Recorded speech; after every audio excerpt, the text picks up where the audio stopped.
Udaipur railway স্টেশনে একজন Nigerian যার নাম অনিবুজ কেনিত ফ্রম লাগোস নাইজেরিয়া ট্রাভেল করছিল সাবরুমের দিকে কাঞ্চনজঙ্ঘা এক্সপ্রেস দিয়ে। তো ট্রেন থেকে নামে, তারপর আমাদের রেলওয়ে স্টেশনে যে জিআরপি কনস্টেবলরা আছেন ওরা ওকে ডিটেন করে এবং আরকেপুর ওসিকে খবর দেয়, তারপর আমাকেও খবর দেয়। তো আমি এবং ওসি আরকেপুর দুজনে স্পটে আসি এবং ওকে জিজ্ঞাসাবাদ চালাই। তো ওর কাছে কোনো ভ্যালিড পাসপোর্ট বা ভিসা নেই।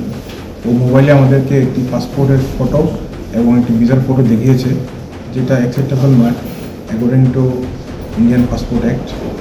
তারপর আমরা ওকে ডিটেন করি। এখন স্পেসিফিক কেস হবে এবং ওই কেসে ওকে অ্যারেস্ট করে তারপর ইন্ডিয়ান কারেন্সি কিংবা নাইজেরিয়ান কারেন্সি কি পাওয়া গিয়েছে? ওর পজিশন থেকে কোনো নাইজেরিয়ান ইন্ডিয়ান কারেন্সি পেয়েছি 12,675 টাকা এবং তার পাশাপাশি 3টি মোবাইল হ্যান্ডসেট এবং একটি ঘড়ি আর কিছু ডিকশনারি আমরা পেয়েছি। একটা ব্যাগ আছে, ব্যাগের মধ্যে কিছু ড্রাই ফিশ মানে শুটকি যেটা আমরা বলি, সঙ্গে কিছু ড্রাই ফ্রুটস আর কিছু কাপড় এসব পাওয়া যায়।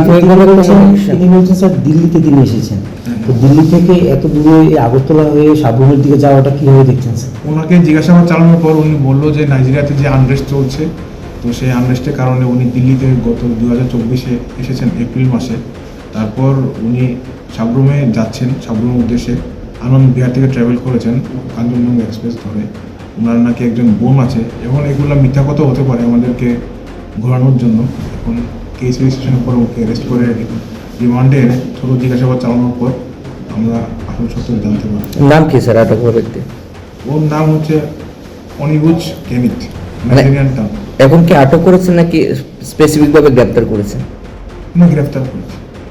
তিনি কি বিজনেস করছেন বলছেন, ব্যবসা করছেন বলছিলেন? উনি যেটা বললেন, উনি নাকি কাপড় আর চুলের ব্যবসা করে, এটা নাকি আফ্রিকাতে পাঠায়, কিন্তু কোনো ভ্যালিড ডকুমেন্ট আমাদেরকে দেখাতে পারেনি, যেটা ওনার বানানো কোনো গল্প হতে পারে।